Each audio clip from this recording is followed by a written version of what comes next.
Hello friends, welcome to our channel. నా video కనుక first time చూసినట్లయితే ప్లీజ్ లైక్ చేయండి. అలాగే మన ఛానల్ను తప్పకుండా సబ్స్క్రైబ్ చేసుకోండి. చిన్న చిన్న సమస్యలు రాగానే తల్లడిల్లిపోవద్దు. ఏం జరిగినా అంతా మన మంచికే జరిగింది అని మనసులో అనుకోండి. సమస్యలను చూసి బెదిరిపోతే ఆరోగ్యం చెడిపోవడం తప్ప ఇంకేమీ దక్కదు. ఒక రాజుకు ప్రాణ స్నేహితుడు ఉండేవాడు. ఇద్దరూ కలిసి ఎక్కువ సమయాన్ని గడిపేవారు. రాజు ప్రతి విషయాన్ని తన స్నేహితుడితో చెప్పేవాడు. ఆ స్నేహితుడు ఏం జరిగినా కూడా అంతా మన మంచికే జరిగింది అనేవాడు. అతనికి పాజిటివ్ థింకింగ్ చాలా ఎక్కువగా ఉండేది. ఒకరోజు రాజు తన స్నేహితుడితో కలిసి వేటకు వెళ్ళాడు.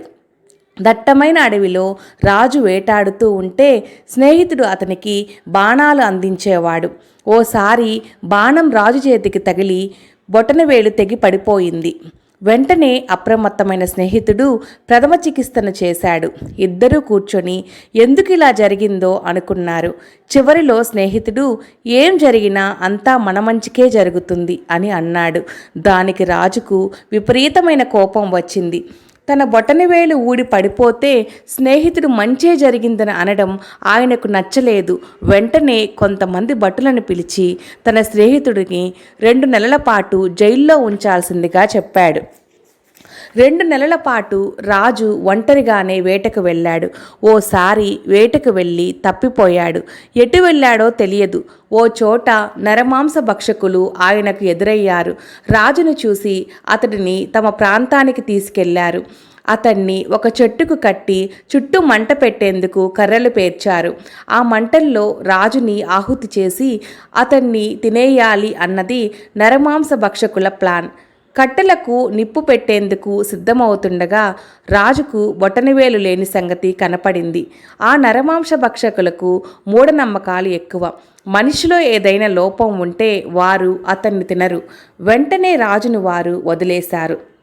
రాజు తనకు బొటనవేలు లేకపోవడమే ప్రాణాన్ని కాపాడిందని అనుకొని అక్కడి నుండి వచ్చేశాడు. తన స్నేహితుడు బొటనవేలు ఊడి కింద పడినప్పుడు అంతా మన మంచికే అని ఎందుకు అన్నాడో అతనికి గుర్తొచ్చింది. వెంటనే స్నేహితుడి దగ్గరకు వెళ్ళి క్షమాపణ చెప్పాడు. ఈ బొటనవేలు లేకపోవడం వల్లే నేను ఈరోజు బతికి బట్టగట్టగలిగాను అని చెప్పాడు. అలాగే జైల్లో పెట్టినందుకు క్షమించమని అడిగాడు. వెంటనే స్నేహితుడు ఏదైనా ప్రతీదీ మంచికే జరుగుతుంది అని మళ్ళీ అన్నాడు. రాజు నేను జైల్లో పెట్టేస్తే నీకెలా మంచి జరిగింది అని ప్రశ్నించాడు. దానికి ఆ స్నేహితుడు నువ్వు నన్ను 2 నెలల పాటు జైల్లో పెట్టడం వల్లే నీతో పాటు వేటకు నేను రాలేదు. లేకుంటే నేను కూడా వచ్చేవాడిని. బొటనవేలు లేని కారణంగా వారు నిన్ను వదిలేసేవారు, నన్ను మాత్రం తినేసేవారు. జైల్లో ఉండడం వల్లే నా ప్రాణం నిలిచింది అని చెప్పాడు. రాజుకు సానుకూల ఆలోచనల శక్తి ఏమిటో తెలిసింది. చిన్న చిన్న విషయాలకు తల్లడిల్లిపోవడం, అప్పటికప్పుడే పెద్ద నిర్ణయాలు తీసుకోవడం మంచిది కాదని అర్థం చేసుకున్నాడు. రాజే కాదు, ప్రతి ఒక్కరూ ఇదే విషయాన్ని తెలుసుకోవాలి. ప్రతి ఒక్కరి జీవితంలో సమస్యలు ఎదురవుతూనే ఉంటాయి. ప్రతి సమస్యకు తల్లడిల్లిపోయి అరిచి గోల పెడితే ఆరోగ్యం చెడిపోతుంది, కానీ దక్కేది ఏమీ ఉండదు. ఏం జరిగినా మన మంచికే జరిగిందని అనుకునే ముందుకు సాగిపోతూ ఉండండి. ఏదో రోజు ఖచ్చితంగా మంచి ఫలితాలను అందుకుంటారు.